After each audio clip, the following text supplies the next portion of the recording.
मेरी दिलचस्पी आर्यन खान में है जी जी कि बतौर एक शाहरुख खान के बेटे के रूप में, और कंट्रोवर्सी में भी वो रहे हैं ड्रग्स केस में, लेकिन उनसे बहुत उम्मीदें की जा रही है, और ये जो ट्रेलर आया है जी बहुत सारे लोगों ने पसंद किया है।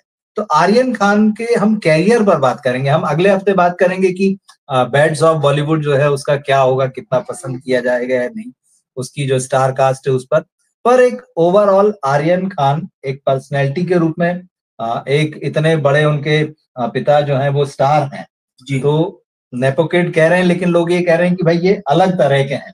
अलग इसलिए भी है क्योंकि भाई नेपो किड्स जो है वो पर्दे पर आते हैं, ये पर्दे के पीछे आए हैं राइटर और डायरेक्टर के रूप में। तो कितने कामयाब होंगे, फिर क्या ये कभी आने वाले समय में हमको पर्दे पर भी दिखेंगे? तो इन संभावनाओं पर, और साथ ही जो उनके लाइफ में कंट्रोवर्सी रही है, क्या कंट्रोवर्शियल फिगर के रूप में सामने आएंगे, या उनकी जिंदगी के जो तूफान थे वो बीत चुके हैं?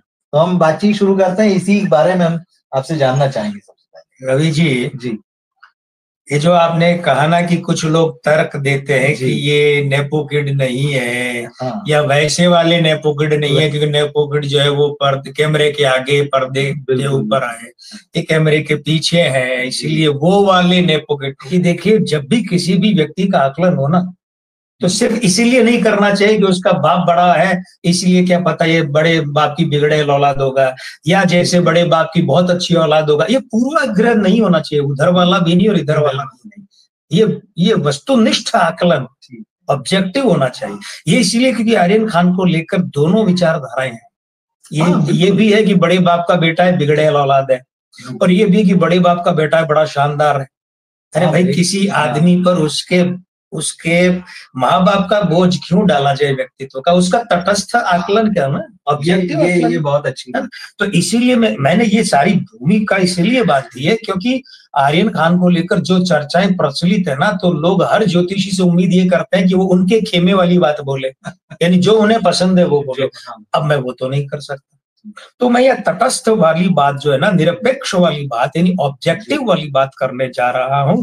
ध्यान ये दीजिए आदरणीय मित्रों की आर्यन खान बुधवार को जन्म है, 12 नवंबर 1997, मूलांक 3 है, भाग्यांक 4 है। ये 3 और 4 गुरु चांडाल युति है। ये जीवन में बहुत अच्छा देती है, बहुत बुरा देती है, लेकिन जो देती है अच्छा है बुरा वो बहुत देती है। अच्छा, ये बीच में नहीं लटकाती, ये इस पार से उस पार। और एक और खास बात है, आकस्मिक आकस्मिकता प्रधान जीवन होता है उनका। अचानक वाला मामला, ये अचानक वाला मामला कैसे होता है? ये अचानक वाला मामला ऐसे होता है कि जैसे जितेंद्र साहब एक इंटरव्यू में बताते हैं कि उन्होंने एक बार फ्लाइट का टिकट किया, फिर हवाई अड्डे पहुंचे, फिर देखा फ्लाइट लेट है, और फिर फ्लाइट और ज्यादा लेट है, तो घर आ गए, घर आकर भोजन कर रहे थे और फ्लाइट उनकी चूक गई और उसी फ्लाइट का एक्सीडेंट हो गया। तो कहते हैं कि ये अचानक हुआ, वरना मेरी फ्लाइट तो थी। और जबकि मरने वालों की सूची में जितेंद्र का नाम शामिल है, क्योंकि वो तो होने चाहिए थे उसमें, होने। तो ये आकस्मिकता प्रधानता है ना, अचानक वाली बात ये होती है। और दूसरी बात क्या, अब इनके साथ है कि इनके जन्म का वर्षांक 8 है, वो इनके भाग्यांक 4 का घोर विपरीत युति है। मतलब ऐसे आदमी इतने रहस्यमय हो जाते हैं, लगता है कि आदमी की प्रेत है। उसके बाद में इनका मासांक 2 है, भाग्यांक 4 है। अब 4-2 मतलब चंद्रमा जो है 2 राहु से पीड़ित हो गया, और राहु जो होता है वो अब शब्द सार्वजनिक मंच का तो नहीं है, इसलिए मैं वैसे घुमा फिरा कर कहता हूँ, अद्भुत द्रव्यों का होता है। तो वो अद्भुत द्रव्यों का संगत और साथ का मामला तो रहता है। जो केस बना, देखिए माननीय अदालत ने निर्णय कर दिया, जांच एजेंसियों ने निर्णय कर दिया, मैं उस पर टिप्पणी नहीं करना चाहता, क्योंकि करनी भी नहीं चाहिए, हमारी संवैधानिक मर्यादा कहती है। लेकिन मैं इतना अवश्य कह सकता हूं कि वो जो भी प्रकरण था, वो प्रकरण गंभीर था। ये अंक बताते हैं कि अद्भुत द्रव्यों से निकटता, और अंग ज्योतिष के हिसाब से एक बात मैं और आदरणीय मित्रों और रवि जी आपसे कहना चाहूंगा, किसी भी व्यक्ति के बारे में सर्वाधिक रूप से अगर आकलन किया जाता है तो उसकी आंखें नाक की नोक और ठुड्डी से होता है। और ये तीनों चीजें ये भी इसी बात की हामी भरती है। फिर इनका क्या, जन्म का चलित अंक 9 है।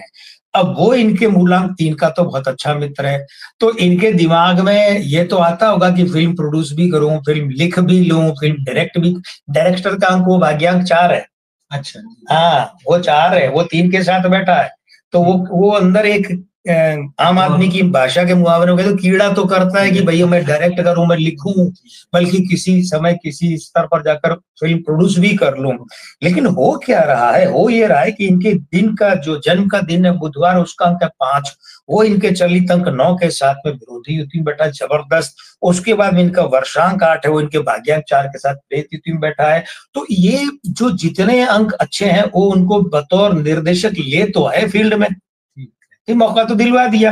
अब आप याद कीजिए, भारत भूषण के भाई थे आर चंद्रा, नई उम्र की नई फसल वाले, ठीक है, स्वप्न झरे फूल से, बीत चुभे शूल से, वो गाने वाले, कहाँ गए आर चंद्रा? अब याद दिलवाना पड़ता है लोगों को भी। अच्छा, आत्माराम गुरुदत्त के भाई, हाँ, उन्होंने तो कम से कम आधा दर्जन फिल्में बनाई, लेकिन उनका नाम भी याद करना पड़ता है ना। तो अब आप देखिए कि मनमोहन कृष्ण, नूरी फिल्म वाले, नूरी तो सफल फिल्म थी, लेकिन क्या हुआ? तो ये मैंने तो सफल वाले नाम भी गिनवा दिए और असफल वाले भी गिनवा दिए, लेकिन कुल मिलाकर इनका ऐसा मामला कि अभी जो चलित का अंक है वर्षांक 9, ये गुरु चांडाल युति जो है ना, मूलांक 3 भाग्यांक 4 की, ये उसके साथ में फंस गया है। अब ये फंस गया है तो फिर आयु अंक 1 है इनका। एक अंक कैसे है कि 28वां साल है, अब 28वां 8 2 का विरोधी है, 2 इच्छाओं को तोड़ता है, अपेक्षाओं को मारता है, आकांक्षाओं को तोड़ता है, उम्मीदें तोड़ता है। अब बताइए, एक आदमी फिल्म का या सीरीज का निर्देशक बनता है तो क्या वो उम्मीद नहीं रखता कि ये चले? बिल्कुल लगता। तो फिर वो टूटने का समय है, इसका मतलब क्या हुआ? ओके भाई, उम्मीदें रखता है ना, तो आर्यन खान ने इस सीरीज से उम्मीदें रखी होगी ना। तो ये 28वां साल कह रहा है वो उम्मीदें तोड़ता हूं मैं, खंडित करता हूं, आशाएं अपेक्षाएं ना उम्मीद करता हूं, या उनको तोड़ के मैं कम कर देता हूं। और उसके बाद में फिर क्या है, ये जो स्थिति है, ये इनके भाग्यांक 1 के 4 के साथ में विरोधी युति में ग्रहण योग है, पुरुष पितृदोष है। अब वो 1 और 4 है, ये जो बॉस होता है उसके विरुद्ध जाती है। निर्देशक क्या होता है? बॉस ही तो होता है, माई बाप होता है भाई, फिल्म का असली माई बाप। माँ भले आप निर्माता को बोल दिए, बाप तो निर्देशक ही होता है, तो वो उसके हिसाब से विरुद्ध युति बनी है। तो इसका मतलब कुल मिलाकर है कि ये जो फिल्म है भले चाहे नेटफ्लिक्स पर रिलीज हो, लेकिन फिल्म निराश करेगी।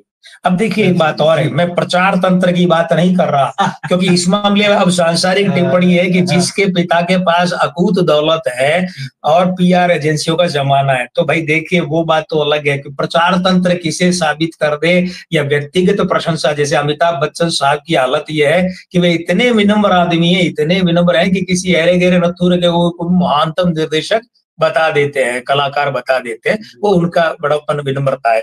तो वो मैं एक और बात कर रहा हूं। दूसरा, इसलिए उनके लिए अभी की बात नहीं है, आर्यन खान के लिए तो इन अंकों के कारण से जीवन में हमेशा निर्देशक के रूप में, भले पिता का पैसा है, पिता के मित्रों का पैसा है, मन की इच्छा पूरी कर ली, लेकिन बतौर निर्देशक सफल कैरियर, अच्छी बड़ी सफलता इनके भाग्य में है ही नहीं। हाँ, अगर ये चाहते हैं पिता की तरह ना सही, लेकिन यार फिल्मों में कुछ तो चलता रहे, तो एक बहुत अच्छा सुझाव है मैं आपके माध्यम से देना चाहूंगा कि भाई फिल्मों में सहायक भूमिकाएं करते रहें। तो आप एक्टिंग की बात कर रहे हैं? एक्टिंग की बात कर रहा हूँ, एक्टिंग में आ जाएं और सहायक भूमिकाएं करते रहें। तो मैं आपको बता दूं, ये बंदा सहायक अभिनेता के रूप में अच्छा करियर चला सकता है। जैसे विजय अरोड़ा, मैं विनोद खन्ना को सहायक अभिनेता नहीं कहता, वे तो कई बार अमिताभ बच्चन से भी भारी पड़े, लेकिन जैसे विजय अरोड़ा जो मेघनाथ बने, जिन्हें नहीं पता मैं बता दूं, रामायण के मेघनाथ, ठीक है। जैसे अनिल धवन, डेविड धवन के बड़े भाई, अच्छा करियर रहा इनका, है ना। ये इस तरीके से जो लोग है ना, इनकी तरह से काम करें तो सहायक अभिनेता में जोर देकर कर, इसके रूप में आर्यन खान ये कह सकते हैं दुनिया में कि ऐसा आप देखिए, मैं इतने बड़े पिता की तरह इतना बड़ा नहीं बन पाए, लेकिन फिर भी मेरा भी फिल्मी करियर है। तो ऐसा हो सकता है, अन्यथा इन्हें मात खानी पड़ेगी। हमारी शुभकामनाएं इनकी इस वेब सीरीज है, फिल्म है, वेब सीरीज के साथ में है। अगर ज्योतिषीय गणना जो है ये है, और एक निःशुल्क का सुझाव जी मैंने इस मंच से दे दिया है। तो आपने कहा कि चलिए शौक पूरे होते रह सकते हैं, स्वाभाविक है भाई। अब शाहरुख खान के वो बेटे हैं, नेटफ्लिक्स जैसे प्लेटफॉर्म से पहली ही वेब सीरीज आ रही है, बहुत बड़ी बात है, बहुत बड़ी बात है। और पूरा बॉलीवुड जो है उनको सपोर्ट करने के लिए तैयार है। इस वेब सीरीज में हमें हु इज हु, मतलब सबकी झलक देखने को मिलेगी। अच्छा, मैं एक बात कहना चाहूंगा, देखिए आपने जो अभी एक जुमला कहा एक वाक्य कहा कि पूरा बॉलीवुड उन्हें सपोर्ट करने को तैयार। उसका कारण है शाहरुख खान साहब ने संबंध ही सबसे इतने बढ़िया और मीठे बना रखे हैं भाई, उनके निजी संबंधों के कारण आ रहे हैं लोग। और ये बहुत अच्छी बात है, मतलब शाहरुख खान की इस बात के लिए तारीफ करनी पड़ेगी कि उन्होंने अपने इतने लंबे फिल्मी करियर में भी निजी संबंध खराब नहीं किए और विवाद जन्म नहीं दिए। ठीक है, निजी संबंध कहीं थोड़ा बहुत हो गए तो कोई स्क्रैच लग गया तो वो भी डेंट पेंट करवा लिया सही। तो ये तो बलिहारी है शाहरुख खान की। ये आर्यन पे निगाहें तो रहेगी। तो मतलब आपकी बात से मैं ये समझ पा रहा हूँ कि एक निर्देशक के रूप में उनकी पारी शायद कामयाब निर्देशक, भाई फिल्में तो जब तक चाहे बना सकते हैं, इतना पैसे की बात, पर वो कामयाबी वाला जो मामला है वो थोड़ा संदिग्ध है। और अगर हुआ भी तो वो बहुत लंबा नहीं हो सकता, लंबा बड़ा सफल उल्लेखनीय वैसे ऐसा कुछ भी, ऐसे कुछ मतलब ये है कि शाहरुख खान का नाम उनके साथ हमेशा लगा रहने वाला है। उसके उस छत्र बरगद के नीचे आने के फायदे हैं तो नुकसान भी है। तो आप इसे अच्छी खबर भी कह सकते हैं और बुरी खबर भी कह सकते हैं। ज्योतिषी की नजर में कोई अच्छी है बुरी नहीं होती, बस महत्वपूर्ण होती है। हाँ ये बात है, मैंने कहा ना ऑब्जेक्टिव। बिल्कुल। अब न्यूट्रल तो इसलिए नहीं हूँ कि मैंने शुभकामनाएं दी है, हाँ देना चाहिए, और न्यूट्रल इसलिए नहीं हूँ कि मैंने ये भी कहा है कि फिल्म सफल नहीं होगी, लेकिन ऑब्जेक्टिव हूँ क्योंकि दोनों बातें मैंने मन में दुराव भाव रखकर अलगाव रखकर नहीं, निरपेक्ष भाव से कही है, इसलिए ऑब्जेक्टिव वस्तुनिष्ठ बात। आपने बतौर एक्टर वो आकर एक पारी खेल सकते हैं और कामयाब भी हो सकती है एक सहायक अभिनेता का। जी, अगर कोई छोटा सा सुझाव देना चाहे कि अगर उनका मन है लेखक और निर्देशक के रूप में ही चमकने का, जी, तो क्या कोई उपाय हो सकता है उनके लिए? हाँ बिल्कुल हो सकता है। देखिए असल में क्या है कवि जी, उपाय जो है ना ये पुरुषार्थ है। ठीक है, परिश्रम पुरुषार्थ, और पुरुषार्थ का कोई विकल्प नहीं होता। ठीक, लेकिन भाग्य अपनी जगह है। तो भाग्य और पुरुषार्थ में ये हो सकता है कि जैसे एक आदमी एक जगह से दूसरी जगह कितने बजे पहुंचना चाहता है, तो उस दरमियान में उसको कौन सी कंपनी की कैब मिलेगी, ऑटो मिलेगा, बाइक मिलेगी, ट्रेन मिलेगी, लोकल मिलेगी, लेकिन वो पहुंचना, वो डेस्टिनेशन जो है वो डेस्टिनी होती है और बीच का पुरुषार्थ होता है। पुरुषार्थ में ऐसा है कि एक तो ये अपने बॉडी लैंग्वेज में सुधार करें। अच्छा, बहुत बड़ा परिवर्तन करना पड़ेगा, बालों के स्टाइल से लेकर वजन, चेहरे मोहरे में। मैं ऑपरेशन की बात नहीं कर रहा, मैं ऑपरेशनों से परिवर्तन नहीं करवाता। दूसरा ये है इन्हें अपने नाम के साथ में काफी काम करना पड़ेगा। ये इनके लिए इनके नाम का जो अ अक्षर है ना, ये अक्षर बहुत बुरा है।